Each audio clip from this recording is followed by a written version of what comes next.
மத்திய அரசின் பட்ஜெட்டில் லாரி தொழிலுக்கான ஜிஎஸ்டி வரி சுங்க வரியை குறைக்க வேண்டும், காப்பீட்டுத் தொகையை உடனடியாக விடுவிக்க வேண்டும் என்று கோரிக்கை எழுந்துள்ளது. லாரி உரிமையாளர்களின் கோரிக்கைகள் என்ன என்பதை இந்த தொகுப்பில் பார்க்கலாம்.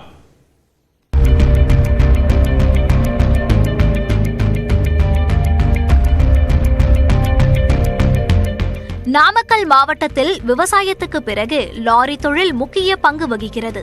மாவட்டத்தில் 20,000 லாரிகள் உள்ள நிலையில் மேலும் லாரி கட்டமைப்பிலும் நாமக்கல் முன்னிலை வகிக்கிறது. ஆனால் கடந்த 2 ஆண்டுகளாக லாரி தொழில் மிகவும் மோசமான நிலையை எட்டியுள்ளதாக லாரி உரிமையாளர்கள் வேதனை தெரிவிக்கின்றனர். டீசல் விலை உயர்வு, சுங்க கட்டண உயர்வு, ஆண்டுக்கு ஒருமுறை காப்பீட்டு பிரீமியம் உயர்வு, உதிரி பாகங்கள் விலை உயர்வு, ஓட்டுநர்கள் பற்றாக்குறை ஆகியவற்றால் கடுமையாக பாதிக்கப்பட்டுள்ளதாக அவர்கள் குறிப்பிடுகின்றனர்.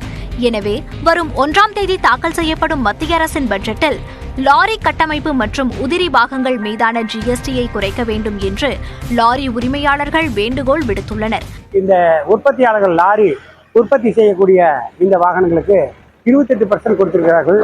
டயருக்கு 28% உள்ளது. 2 லாரி ஓனர் முதலாளிகள் வண்டி எடுத்து ரொம்ப சிரமப்படுகிறார்கள், டியூ கட்ட சிரமப்படுகிறார்கள். சிறுதொழிலுக்கு உண்டான இந்த ஜிஎஸ்டி வரியை குறைக்கவும், டயருக்கு உண்டான ஜிஎஸ்டி வரியை குறைக்கவும் இதில் மத்திய அரசாங்கம் தலையிட வேண்டும்.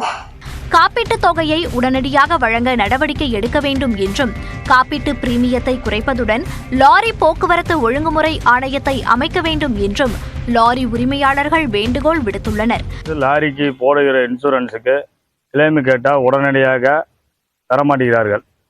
2வது, அதை கேட்கும்போது இன்னைக்கு தரோம் நாளை தரேன்னு சொல்லி இழுத்தடிச்சு கேட்டால் அதை ரிஜெக்ட் பண்ணி வேறொரு விதமாக எங்களை அலக்கழிக்கிறார்கள்.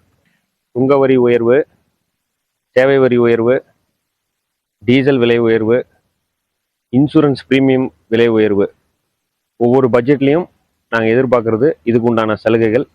அது இந்த பட்ஜெட்லேயும் எதிர்பார்த்து நாங்கள் இந்த காத்திருக்கிறோம்.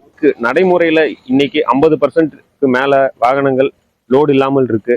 அதுக்கு ரெகுலேட்டரி சர்வீஸ், ரெகுலேட்டரி பாடி அதை கொண்டு வந்தால் நல்லா இருக்கும்.